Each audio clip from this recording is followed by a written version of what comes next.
T2D control and psychological resilience without direct psychological data, number 1506, VPT Sharp 065, January 16, 2026. Gerald C.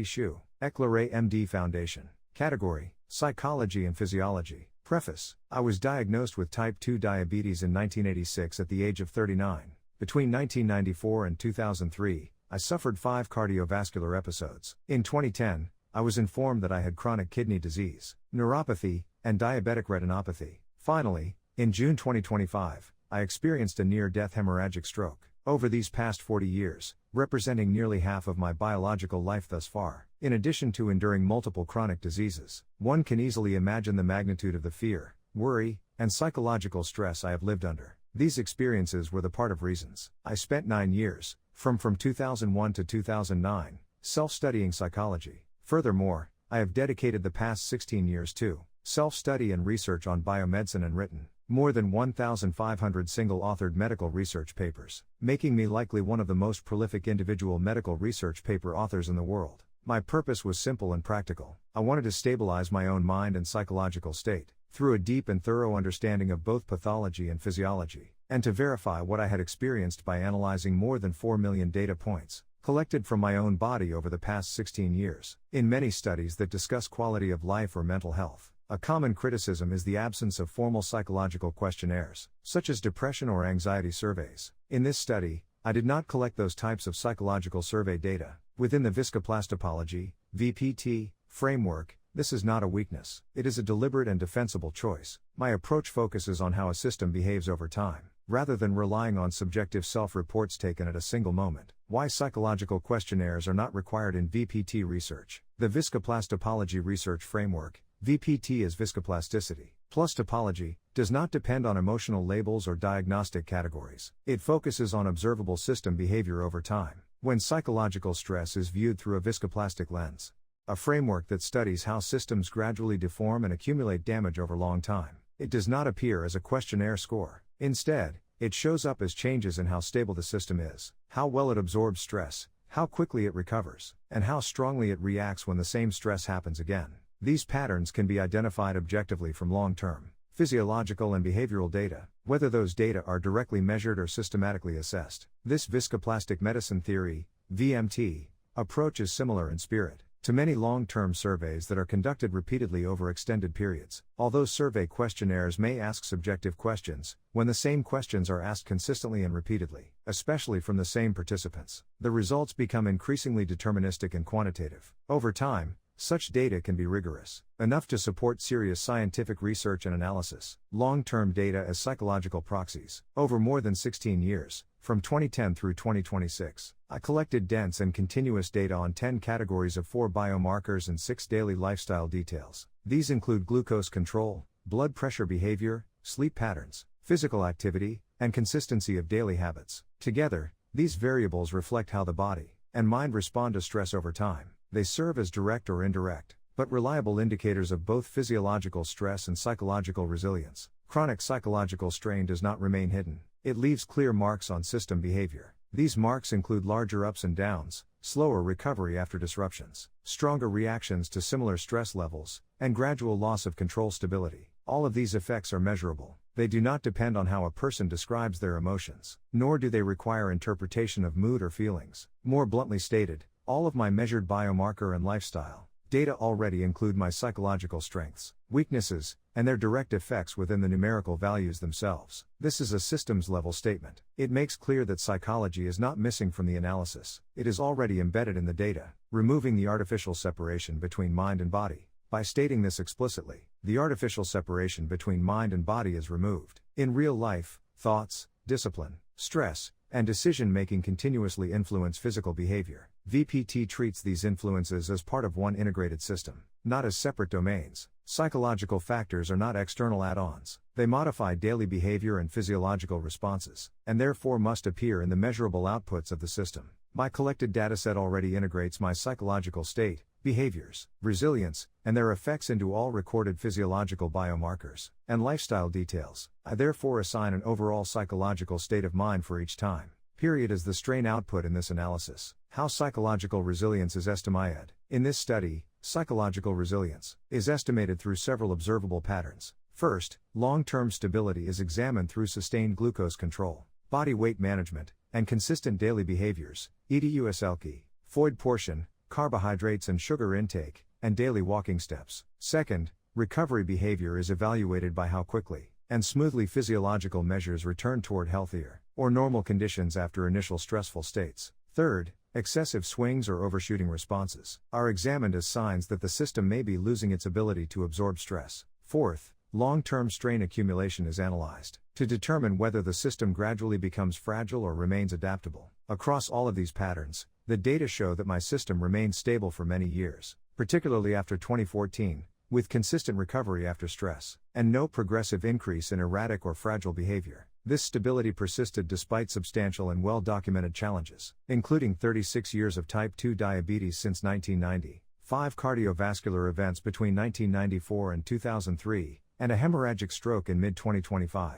Even under these cumulative pressures, the system continued to operate in a coordinated and adaptive manner, rather than drifting toward chaos or breakdown. Such behavior is not consistent with a gradual weakening of psychological resilience. Instead, it supports the presence of strong and sustained psychological resilience that has continuously stabilized and supported my underlying pathophysiological state over decades. After 36 years of type 2 diabetes, 5 cardiovascular events between 1994 and 2003, and a hemorrhagic stroke in mid-2025, a system would normally become increasingly unstable, recover more slowly, and lose adaptive coordination over time. That pattern is common in both physiological and psychological decline. My data show the opposite after 2014. The system remained stable, recovered reliably after stress, and did not become progressively fragile. From a systems perspective, this pattern reflects maintained resilience, not erosion. If my psychological resilience were weakening, I would see rising noise, delayed recovery, or nonlinear breakdown under cumulative stress. I do not observe those signals.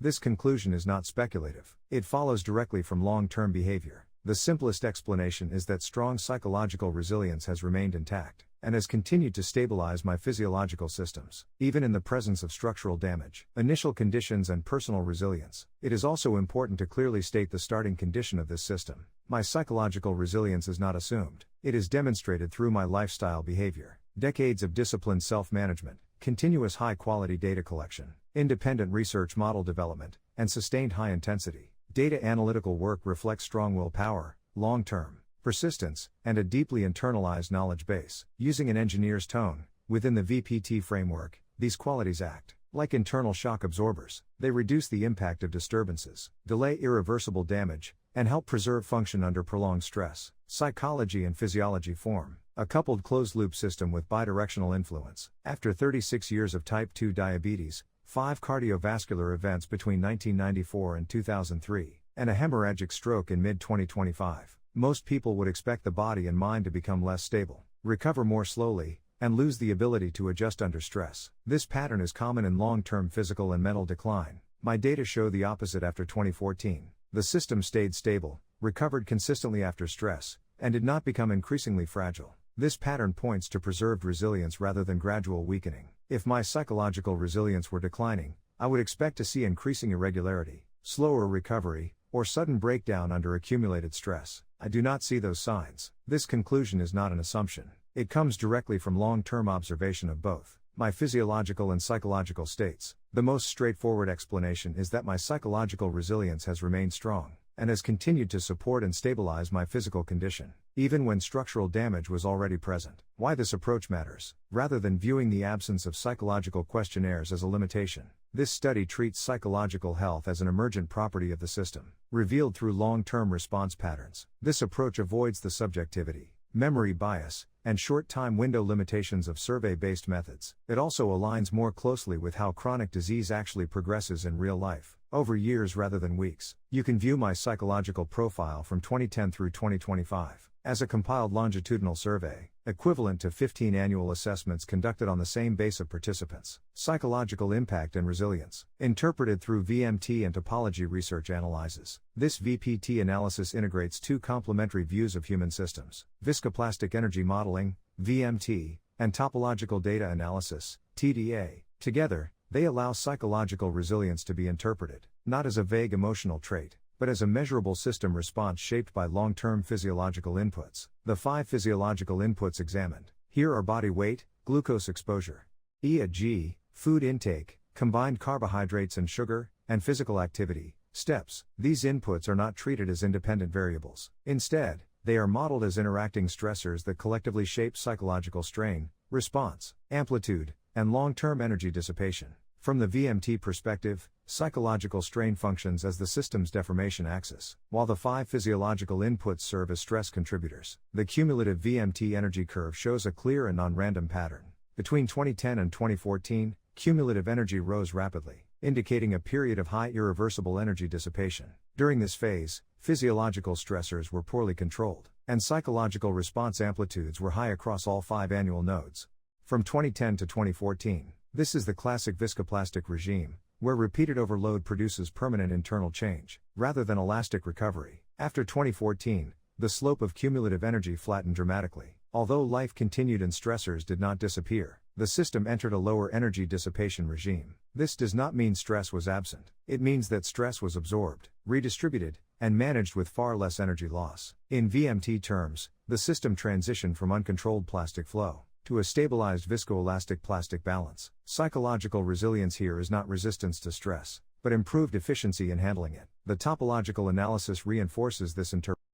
In the 3D TDA scatter, early years form a wide, elevated manifold, with large separations between nodes and high response levels, red dots. This topology reflects a diffuse and unstable psychological state, where multiple physiological stressors simultaneously drive strong reactions. Over time, the point cloud collapses into a compact, lower energy structure, blue and green dots. By 2021 and 2024, the manifold is narrow, clustered, and internally consistent, purple dots. This indicates convergence, not suppression. The system is no longer reacting broadly and indiscriminately. The radar charts provide another important insight. In 2010, the radar polygon is large and inflated across all 5 nodes, showing global sensitivity and imbalance. In contrast, later years, after 2021, show smaller, more symmetric polygons. The smallest and most compact shape appears around 2024, suggesting minimal psychological energy dissipation despite ongoing physiological inputs. In 2025, the polygon, purple polygon, expands selectively at one node.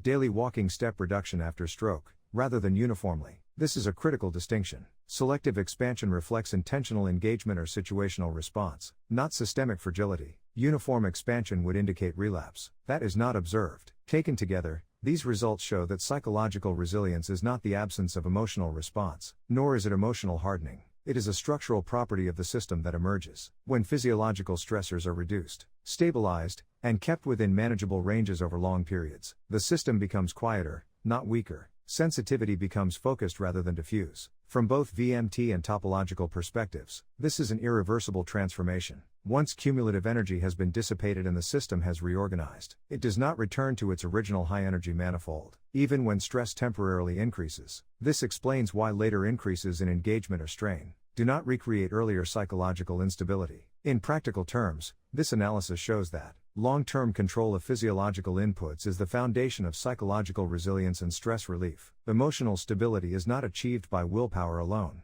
It is built slowly, through sustained reductions in metabolic and lifestyle behavioral stress. The psychological system does not float above physiology. It is embedded within it, shaped by it, and stabilized through it. Summary: psychological resilience in this VPT analysis is not unmeasured. It is measured indirectly but continuously through long-term stability, recovery behavior, and resistance to worsening physiological responses under repeated stress. The findings are consistent with a system that maintains strong internal resilience, far longer than average, reducing cumulative damage and delaying severe outcomes despite heavy physiological burden. This is not a statistical conclusion, it is a systems conclusion. It explains why resilience, once built correctly, tends to persist even in the presence of aging, life events, and unavoidable stressors. From a scientific researcher's viewpoint, I am continually amazed by the power of applying physics-based viscoplasticity and mathematical topology to medicine. Disclaimer: I write this paper not for fame, but to share what I have learned so others can understand their health, prevent disease,